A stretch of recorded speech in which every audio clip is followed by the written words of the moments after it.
हमारे सम्मानित राष्ट्रीय अध्यक्ष भाई दिलबाग सिंह सैनी जी अभी अभी आपके बीच में संबोधित कर रहे थे।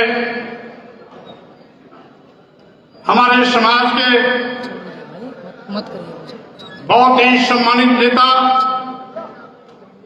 पूर्व में सांसद और पूर्व में मंत्री रहे भाई राजकुमार सैनी जी पूर्व में संबोधित कर चुके हैं। हमारे समाज के गौरव माननीय छगन भुजबल जी, उप मुख्यमंत्री उत्तर प्रदेश केशव प्रसाद मौर्य जी अभी राजकुमार सैनी जी के पूर्व में बोल रहे थे। हमारे पूर्व मंत्री भारत सरकार भाई उपेंद्र कुशवाहा जी हम सबके बीच उपस्थित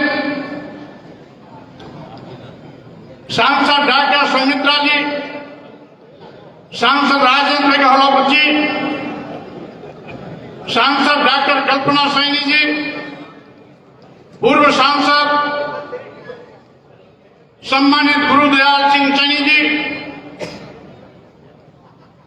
हमारे यहां पर उपस्थित विधायकगण के रूप में अभी आपके बीच में मंच पर सभी सम्मानित किए गए श्री राम अवतार सैनी जी बिजनौर, गुरु प्रसाद जी मौर्य इलाहाबाद, उषा मौर्य फैजाबाद फतेहपुर और यहां पर उपस्थित पूर्व विधायक कमलेश सैनी जी, हमारे समाज के जाने माने मुखिया जिनको लोग चौधरी कहते हैं, सम्मानित चौधरी इंद्राज सिंह सैनी जी, इस इंदिरा सैनी सेवा समाज के पूर्व में राष्ट्रीय अध्यक्ष है भाई श्रीपाल सिंह सैनी जी, श्री भगवान सिंह सैनी जी, हमारे जिम्मेदार पदाधिकारी के रूप में महिला को नेतृत्व प्रदान कर रही श्रीमती अलका जी, बबीता जी और साथ ही साथ यहां पर भक्तपुर में वक्ता के रूप में अपनी बात रखने वाले सभी सम्मानित नेता साथीगण, यहां पर हमारे उपस्थित विधायक भाई रामचंद्र कुशवाहा जी, आज तमाम साथियों के साथ साथ सभी सम्मानित जनप्रतिनिधि साथीगण, सांसद विधायक और पूर्व मंत्रीगण, सबसे पहले मैं भाई दिलबाग सिंह सैनी जी को इस बात के लिए बधाई देना चाहता हूं कि इस आयोजन के माध्यम से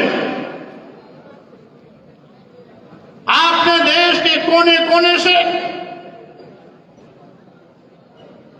समाज के सभी प्रतिनिधियों को एक मंच पर लाकर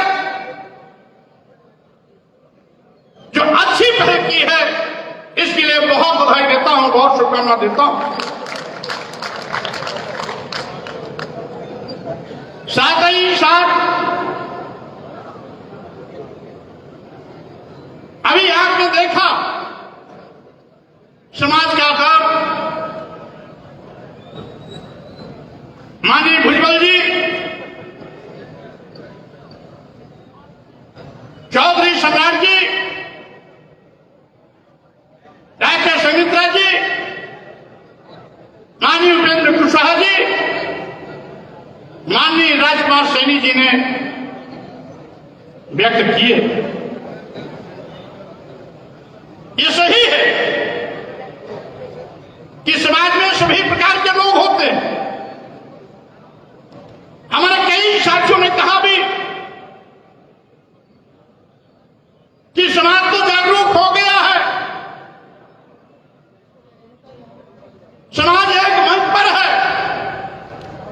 लेकिन लेकिन नेता एक मंच पर नहीं।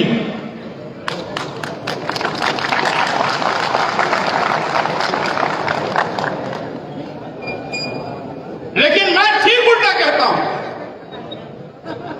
समाज भी जागरूक नहीं है। अगर जागरूक होता तो आपका हीरो कौन है और गुलाम कौन है, इसमें आपको पहचान करने की क्षमता होती। आप एक ही तराजू के दोनों पल्लों पर एक तरफ गुलाम को भी रखना चाहते हो और एक तरफ सामाजिक परिवर्तन के नायक और हीरो को भी रखना चाहते हो, तो आपका भला कभी नहीं होगा। यह जागरूक समाज की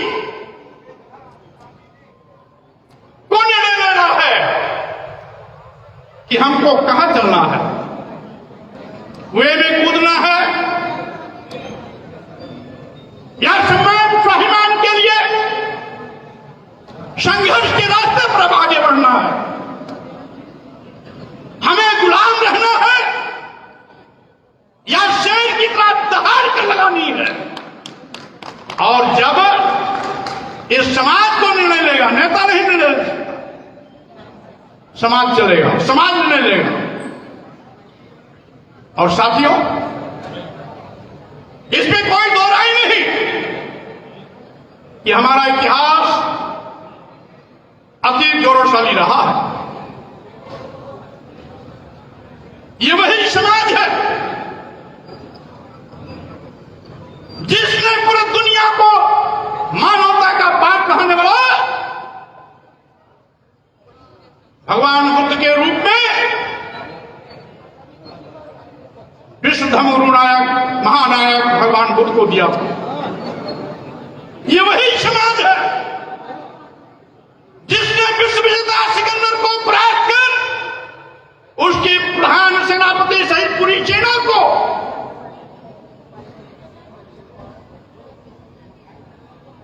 गिरफ्तार करा करके अभयदान क्षमादान कर अपनी तलवार का लोहा बनाया था पूरी दुनिया में।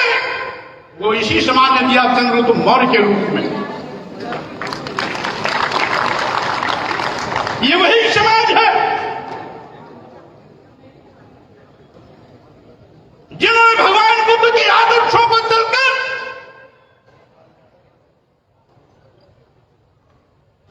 बुद्धं शरणं गच्छामि का घोष कर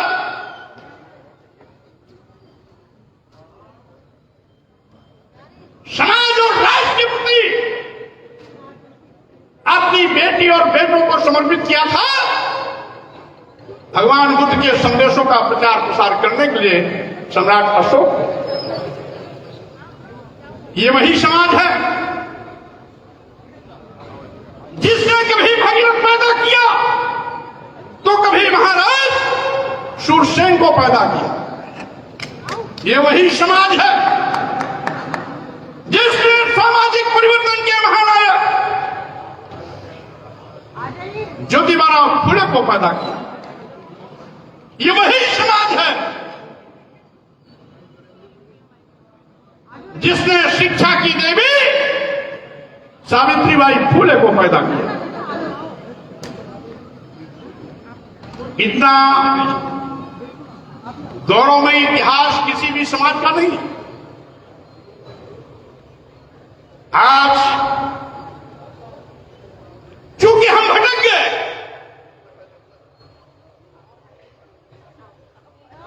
हम अपने सम्मान और स्वाभिमान को भूल गए, गुलामी के रास्ते पर चल दिए। इसीलिए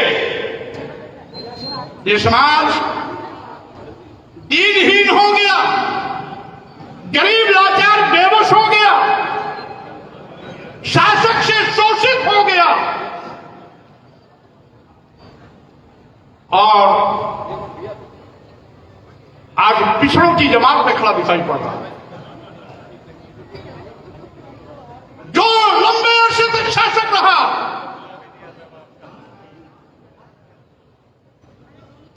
पूरे विश्व में सबसे लंबे अरसे तक शासन ही अपने ही समाज का रहा 131 साल का। मौर्य साम्राज्य स्वर्णिम काल था, जब भारत को सोने की चिड़िया कहा जाता था। लेकिन आज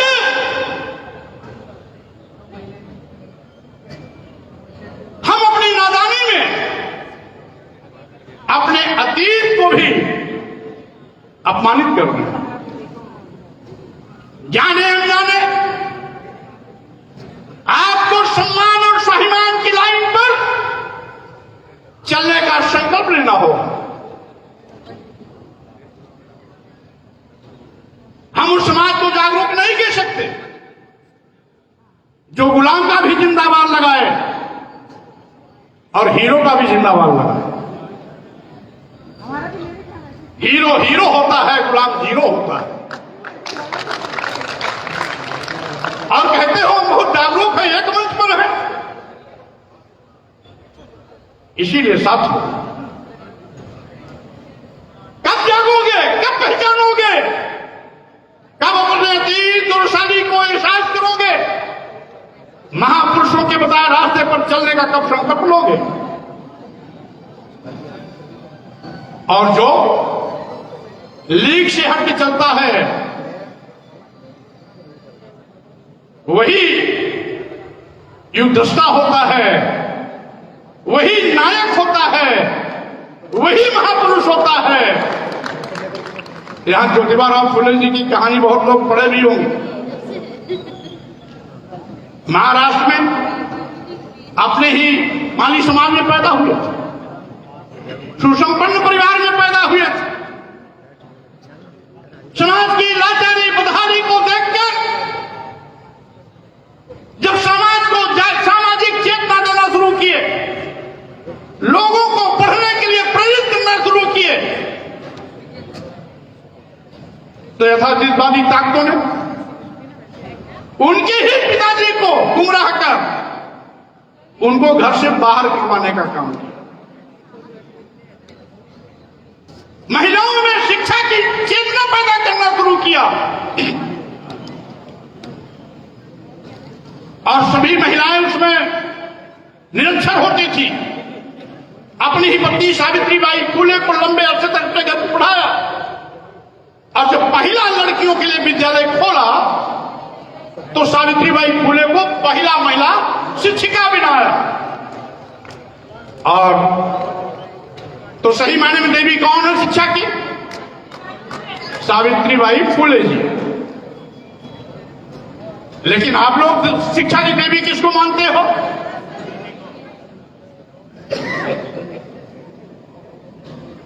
चार हाथ वाली को। आखिर बताओ, जब अकल पहले से आप खूंटी पे टांग के आओगे तो आप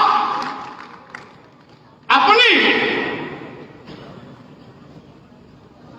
अकल को खूंटी पे टांग के आए हो तो अपना अकल लगाओगे कैसे? अगर आप मानते हो कि सही मायने में शिक्षा की देवी सावित्रीबाई फुले जी हैं तो चार हाथ वाली देवी कहां से आ गई?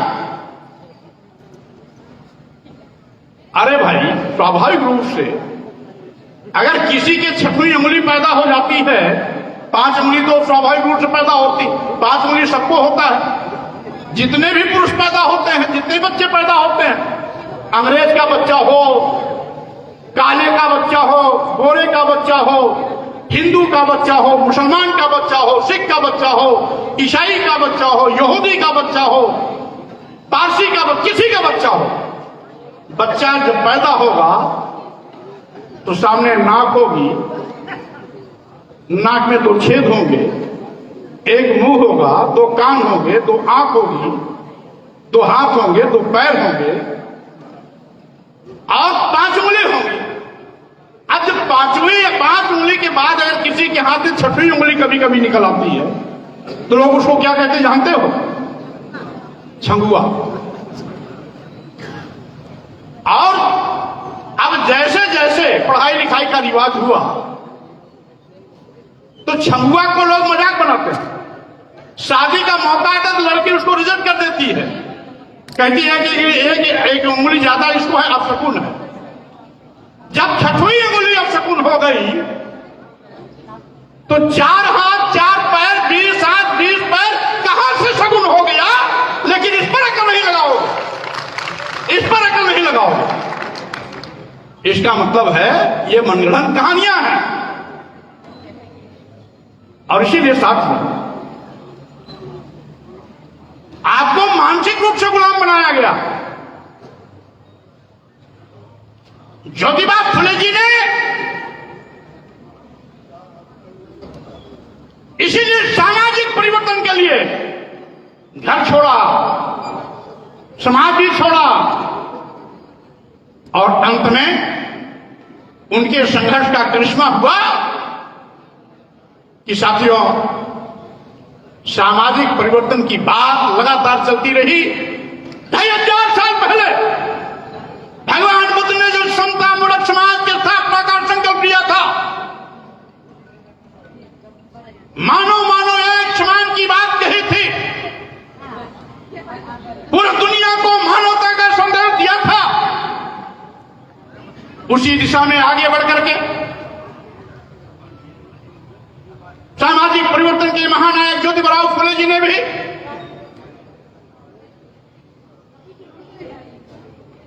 समाज को समान रूप से खड़ा करने के लिए, यानी जात पात छुआछूत ऊंच नीच भेदभाव समाज का कोड है। और जब तक ये कोड रहेगा, जब तक जात पात छुआछूत ऊंच नीच का भावना रहेगी, तब तक आप शूद्र कहे जाओगे, आप नीच कहे जाओगे, आप अधम कहे जाओगे, आप दलित और पिछड़े होकर रोना रोते रहोगे। आपके अपने अतीत गौरवशाली इतिहास की ओर चले जाइए, आपको कोई शूद्र नहीं कहेगा, कोई आपको नीच नहीं कहेगा। आप जाओ बुद्ध के रास्ते पर, आप जाओ ज्योतिबा फुले के रास्ते पर, आप जाओ डॉक्टर अंबेडकर के रास्ते पर, लेकिन आप काल्पनिक चीजों के पीछे दौड़ते हो, आप काल्पनिक चीजों के पीछे दौड़ते हो, मनगढ़ंत बातों को मानते हो, और इसीलिए दिमाग में गोबर भरा हुआ है।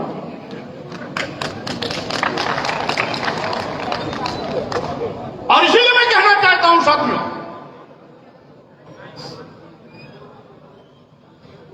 मैं विश्वविद्यालय छोड़ा 1980 में, इलाहाबाद विश्वविद्यालय। 83 में मैंने सामूहिक विवाह कराया था बौद्ध रीति रिवाज से। मनवादी व्यवस्था का बहिष्कार शुरू किया था। गुरु प्रसाद मौर्य जी विधायक बैठे हुए हैं, ये हमारे बहुत ही सहयोगी के रूप में उसमें बहुत सक्रिय भूमिका निभाते थे।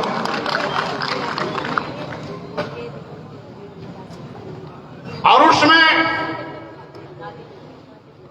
घोंसले और पाखंडों पर प्रहार करने के लिए जगह जगह सभाओं को करके लोगों को बच्चों को पढ़ाने के लिए प्रेरित करना, स्कूल खुलवाना, स्कूल खोलने वाले को प्रोत्साहित करना।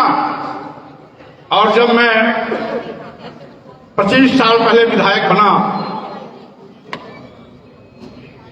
तो अपनी विधायक निधि का 80% मैं केवल स्कूलों में खर्च करता था, इसलिए कि दलित और पिछड़े समाज के लोग इतने आर्थिक रूप से संपन्न नहीं हैं कि स्कूल खोल सकते हैं स्कूल खुलवाने के लिए।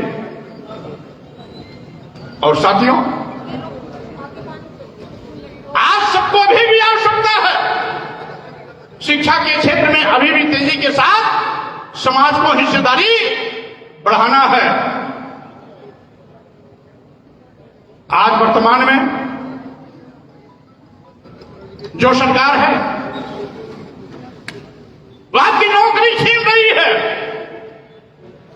जो लोग सीना ठोकते होंगे उन्हें मुबारक हो, लेकिन आज दलितों और पिछड़ों के आरक्षण पर जिसे बाबा साहब डॉक्टर अम्बेडकर ने भारतीय संविधान के माध्यम से दलितों और पिछड़ों को देने का काम किया था। ये सरकार डकैती डाल रही है। अभी मैंने उत्तर प्रदेश को देखा, मैं भी पिछली सरकार में मंत्री था, कैबिनेट मंत्री था, और पहली बार नहीं था, छठवीं बार मंत्री था। 3 बार उत्तर प्रदेश में नेता प्रेसिडेंट भी रह चुका हूं। विधानमंडल में 7वीं बार गया हूं इसमें।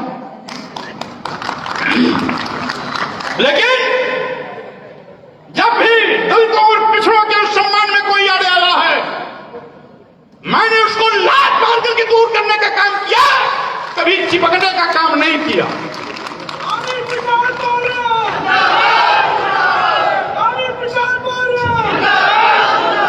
ये वाहवाही लूटने वाले लोग दलितों और पिछड़ों को निकम्मा होने का प्रमाण पत्र दे रहे हैं। सबका साथ सबका विकास नारा देने वाले लोग अपनी तिजोरी भर रहे हैं। पूरे देश का क्या समाज मर गया है क्या? इनकी सरकार में एक भी कैबिनेट मंत्री नहीं, इस समाज का एक भी राज्यपाल नहीं। कहते हैं हम हिस्सेदारी देते हैं, हिस्सेदारी नहीं देते, गुलाम पालते हैं। जो इनकी भाषा बोले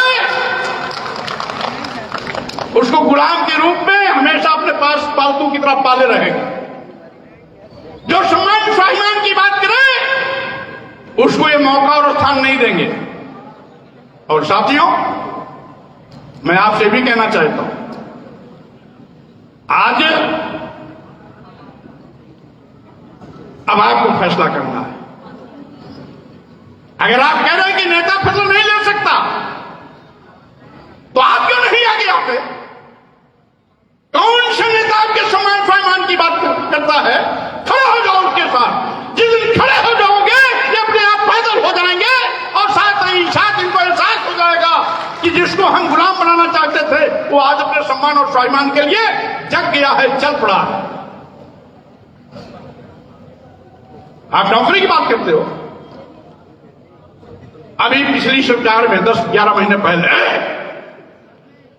एक उदाहरण देता हूं, 69,000 शिक्षकों की भर्ती निकली, 18,000 पिछड़े के पद आरक्षित।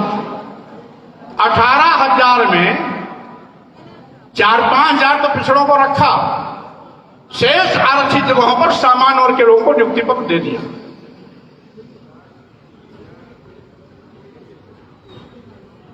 और इनकी गलती को इंगित किया इन्हीं के केंद्र सरकार का पिछड़ा वर्ग आयोग,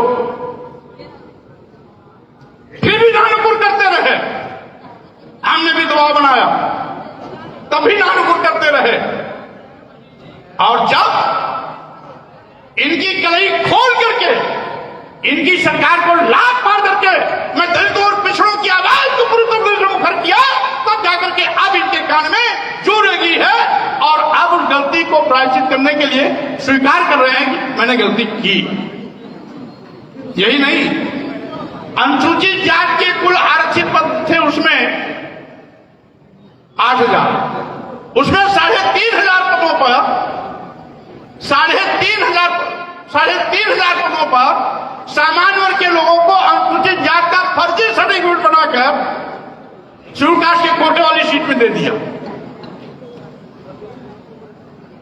अब ये तो आपको देंगे क्या देंगे? रेलवे ये बेच रहे हैं जहां सरकारी नौकरी मिलनी है, रेलवे ये पानी हटो रहा है, रेलवे ये बेच रहे हैं, पोरबंदर ये बेच रहे हैं, LIC ये बेच रहे हैं, बिजली घर ये बेच रहे हैं, एयरपोर्ट ये बेच रहे हैं, एयर इंडिया ये बेच रहे हैं। जहां सरकारी स्थानों में, जिन सरकारी संस्थानों में आपको नौकरी मिलनी चाहिए, हमारे तमाम लड़के MSc, MA, MCom, MSc करके आते हैं, डिग्री लेते हैं, बड़ी बड़ी डॉक्टर इंजीनियर बनते हैं, बड़े कंपटीशन की तैयारी करते हैं कि IAS और बनेंगे। अरे जब सरकारी संस्थान रहेगा ही नहीं तो आपको सरकारी नौकरी मिलेगी कहां? और जब सरकारी नौकरी मिलेगी नहीं, सरकारी विभाग रहेगा नहीं, सरकारी संस्थान रहेगा नहीं, आपको सरकारी नौकरी मिलेगी नहीं, तो बाबा साहब डॉक्टर अम्बेडकर के संविधान में जो लिखा है कि शेड्यूल कास्ट शेड्यूल ट्राइब्स को 23% आरक्षण और बैकवर्ड को 27% आरक्षण कहां मिलेगा भाई? जब सरकारी विभाग ही नहीं रहेंगे तो आरक्षण कहां मिलेगा? बनिया की दुकान पर अदानी देंगे आरक्षण, अंबानी देंगे आरक्षण? नहीं मिलेगा। इसलिए साथियों, आपसे मैं कहना चाहता हूं, एक उदाहरण देता हूं जिसका मैंने कैबिनेट में बहिष्कार किया और उसी फैसले पर मैंने पार्टी छोड़ने का निर्णय लिया। तो उस समय सरकार छोड़ने का निर्णय लिया। क्या? बिना विज्ञापन निकाले, प्रार्थना पत्र बिना मांगे एक लाइन का कैबिनेट प्रस्ताव आया। चूंकि अनुसूचित जाति, अनुसूचित जनजाति और पिछड़े वर्ग के अभ्यर्थी उपलब्ध नहीं है, इसलिए उत्तर प्रदेश के सभी मेडिकल कॉलेजों और मेडिकल विश्वविद्यालयों में इन आरक्षित पदों के सापेक्ष सभी सामान्य वर्ग के लोगों को रख लिया जाए। मैंने आपत्ति किया। जब एप्लीकेशन मांगा नहीं तो प्रस्ताव कैसे आ गया? जबकि नियम यह है, पहले निकालो पहली बार, आवेदन नहीं आते दोबारा निकालो, फिर नहीं आते तिबारा निकालो, अब तिबारा भी नहीं आते तब जाके इस प्रकार का प्रस्ताव लो।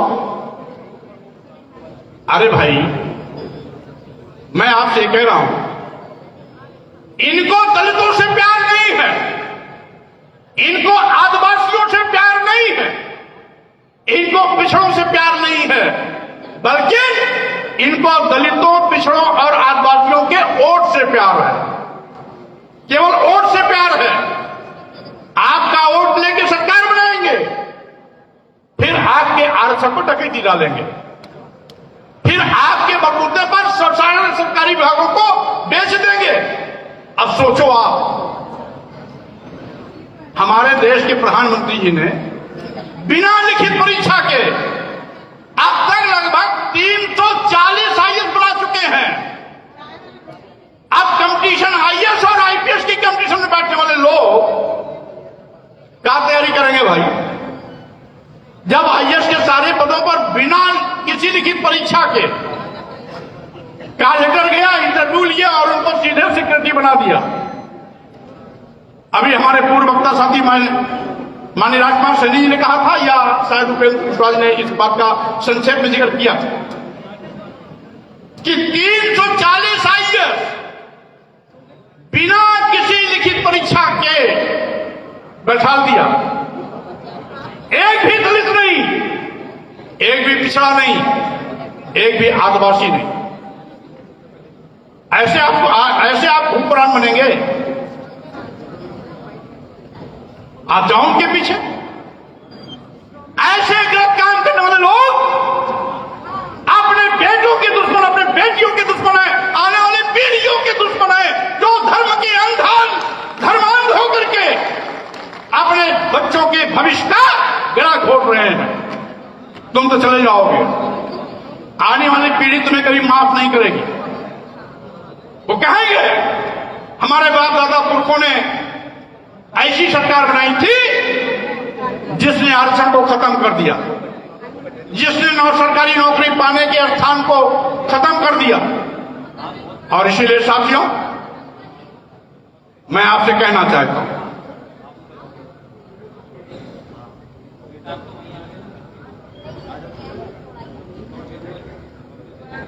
आज आवश्यकता है सोच बदलने की। ये सही है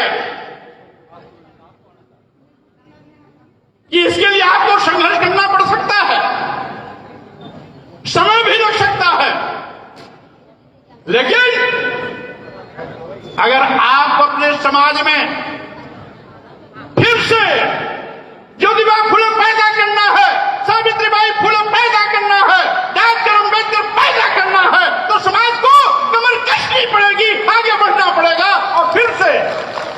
सम्मान और स्वाभिमान की आवाज को बुलंद करना पड़ेगा। साथियों, मैं कहना चाहता हूं, आज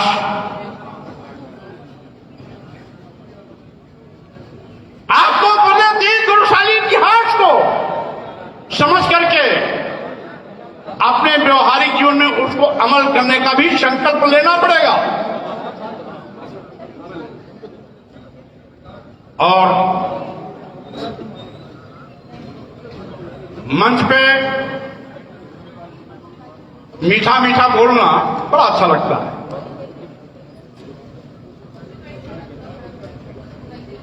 और ऐसे मीठे बोलने वालों को तरफ जाके परखना एक आध बार। 10 दिन चक्कर लगाओ तो भी मुलाकात नहीं होगी। 10 दिन चक्कर लगाओ तो भी मुलाकात नहीं होगी। और इसलिए मैं कहना चाहता हूं साथियों, आज समय की मांग है और साथ ही साथ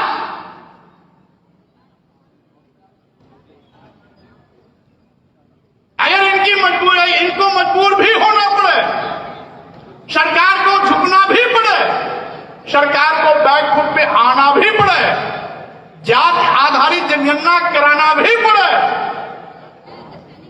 तो भी तो मेहनत बेकार हो जाएगी। उसके पहले सारे सरकारी संस्थान को बेच देंगे। इसीलिए गूंगे बहरे अंधे बन करके जिंदाबाद बोलते रहोगे तो आने वाली तुम्हारी संतानें और पीढ़ियां तुमको बद्दुआ देंगी। कहां जिंदाबाद बोलना है, कहां मुर्दाबाद बोलना है, कोई नेता आपको नहीं बताएगा। इसकी परख आपको खुद करनी पड़ेगी। और इसीलिए भगवान बुद्ध ने कहा था, मैं जो कुछ भी कह रहा हूं, भगवान बुद्ध कह रहे हैं इसलिए इसको सच मत मान लेना। किसी धार्मिक पुस्तक में लिखी है और आपने पढ़ लिया इसलिए भी उसे मत मान लेना। किसी बड़े विद्वान, ज्ञाता, ज्ञानी, ऋषि, मुनि, संत, महात्मा ने कहा है इसलिए भी मत मान लेना। या कहीं आपने किंवदंती सुनी है तो इसलिए भी मत मान लेना, बल्कि मेरी कही बात हो या किसी और की कही बात हो, किसी धर्म ग्रंथों में लिखी बात हो, कहीं सुनी हुई बात हो, कहीं पढ़ी हुई बात हो, तो उसको अपने दिल दिमाग की कसौटी से कसना और व्यवहारिक जीवन में मानव कल्याण के लिए, सज्जन हिताय सज्जन सुखाय के लिए, आपके बेहतरी के लिए, भविष्य के अगर अच्छी लगती हो तो मानना, अन्यथा मत मानना। ढोंग झकड़ने वालों ने क्या कहा, पोंगा पंछियों ने क्या कहा, पोंगा पंछियों ने कहा मैं कह रहा हूं इसलिए मत मानो, इसलिए मानो। वेद लिखने वालों ने क्या कहा, वेद में लिखा है इसलिए मत मान, इसलिए मानो। ऋषियों मुनियों ने तमाम स्मृति लिखी, उन्होंने कहा इसलिए तुम इसे मानो। एक संत गुरु महात्मा कहा इसलिए मानो। लेकिन भगवान बुद्ध ने कहा नहीं, अपनी कसौटी पर कसो, यानी पहले जानो तब मानो। भगवान बुद्ध ने कहा पहले जानो तब मानो। और लोगों ने क्या कहा, पोंगा पंथियों ने क्या कहा, जानो मत मानो। इसीलिए साथियों, आपके कल्याण का रास्ता, आपके सम्मान और स्वाभिमान का रास्ता भगवान बुद्ध, सम्राट अशोक, ज्योतिबा फुले जी, सावित्रीबाई फुले और डॉक्टर भीमराव अंबेडकर के रास्ते से होकर जाता है।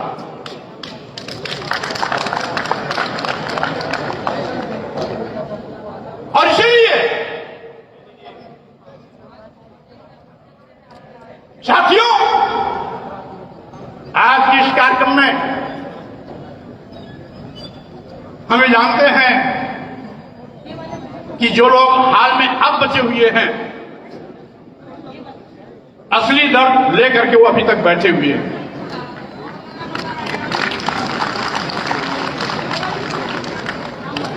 और इसीलिए मैं कह रहा हूं यहां का हर नौजवान जिस दिन राजकुमार सैनी बन जाएगा, यहां का हर नौजवान जिस दिन स्वामी प्रसाद भालिया बन जाएगा, उस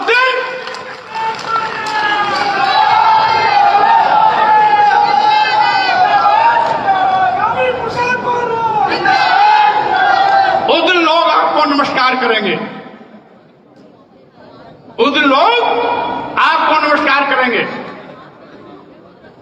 आज लंका में क्या हो रहा है? अपने पड़ोसी देश से देखो, सीखो। वहां भी लोकतांत्रिक, वो भी लोकतांत्रिक देश है, भले छोटा देश है लेकिन वो भी लोकतांत्रिक देश है। वहां की जनता ने गरीबी, लाचारी, भुखमरी के चलते कल राष्ट्रपति के घर पे कब्जा कर लिया।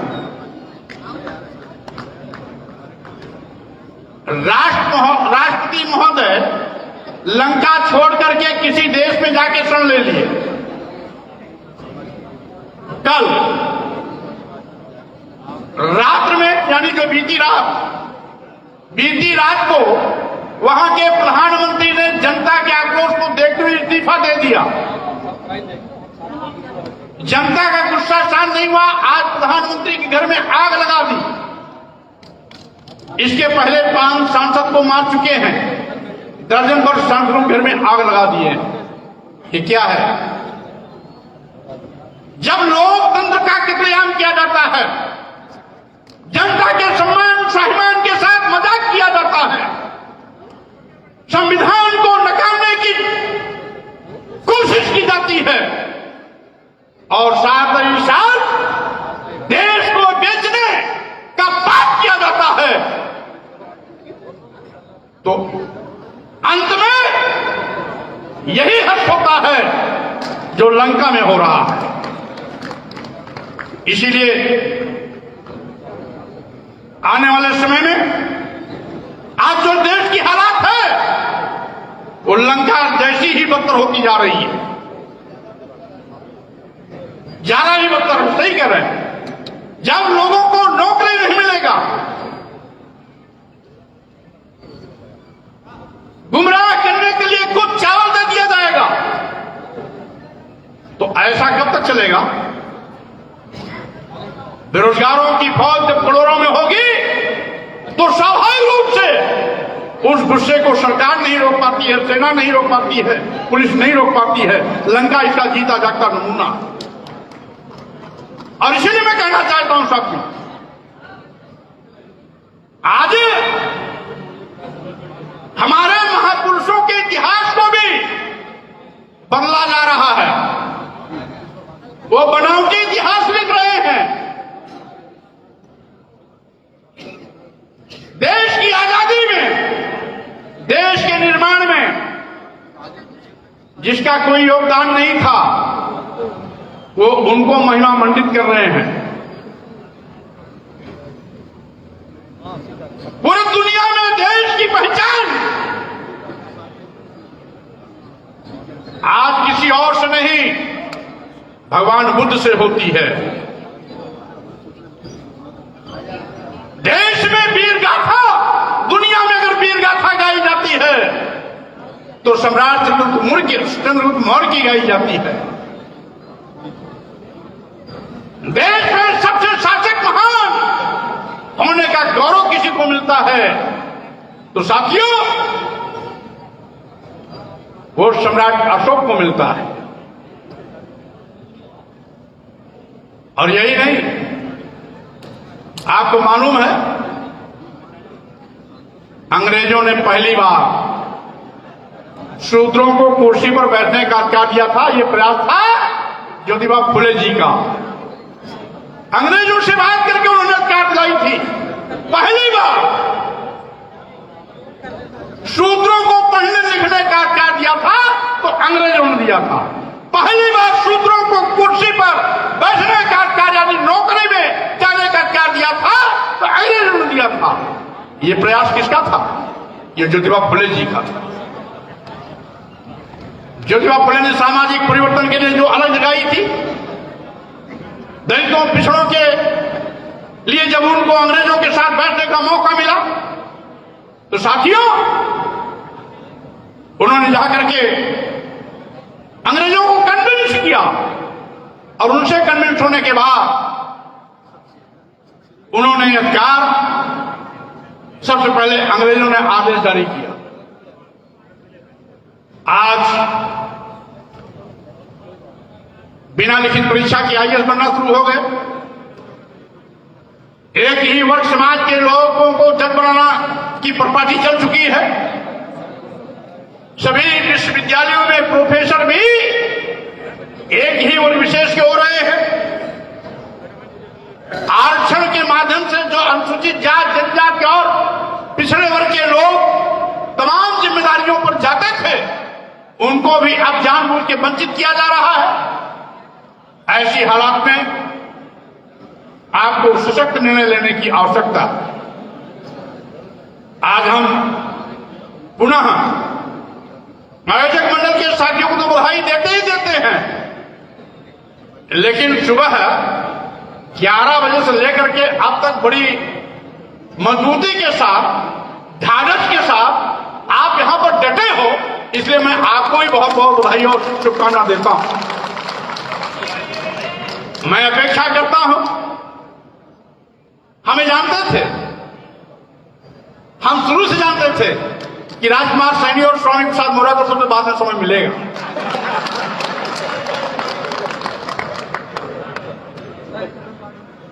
हमें जानते थे, इसलिए हमारे लिए अप्रत्याशित नहीं है, आश्चर्य भी नहीं है। और हमने दिलबाग सिंह सैनी जी को समय निश्चित कर दिया था कि मैं आऊंगा और दिन भर रहूंगा, यही बोल दिया था। और मैं पहले ही बोल लेता तो मैं महामारी बोलकर जाने की आदत भी नहीं है। मैं अगर पहले ही बोल लेता तो भी जाता समय बाद में ही, क्योंकि मैं कभी परवाह मान नहीं पाया। किसी की दया माया पर मैं कभी भी किसी ओहदे पर नहीं गया हूं। मैं संघर्ष से रास्ते चल के आया हूं और समाज के प्राथमिकता को सुनिश्चित रखते हुए समाज को हमेशा सबसे आगे रख करके मैंने राजनीति की है। इसीलिए आज साथियों इतना विलंब होने के बावजूद भी आप यहां पर डटे रहे, बैठे रहे, इसके लिए मैं आपको भी बधाई धन्यवाद देता हूं। अंत में पुनः मैं अपने आयोजक साथियों को भाई विशेष रूप से जो शुरुआत की थी यहां पर कवि श्रीपाल सैनी जी ने, आज भाई दिलबाग सिंह ने उस कारवां को आगे बढ़ाया। आगे आने वाले भी हमारे जो भी संगठन के प्रमुख होंगे, ऑल इंडिया सैनिक सेवा समाज के, इस कारवां को इसी तरीके से और भी मजबूती से गति प्रदान करते हुए आगे बात को बढ़ाते रहेंगे। हम इसलिए भी बधाई देना चाहते हैं कि आपने पूरे देश के प्रतिनिधियों को एक मंच पर बैठने और एक दूसरे को सुनने का मौका दिया। इसके लिए मैं आपको शुभकामना देता हूं, बधाई देता हूं। इन्हीं शब्दों के साथ मैं अपनी बात पर विराम देता हूं। आप सबको धन्यवाद देता हूं।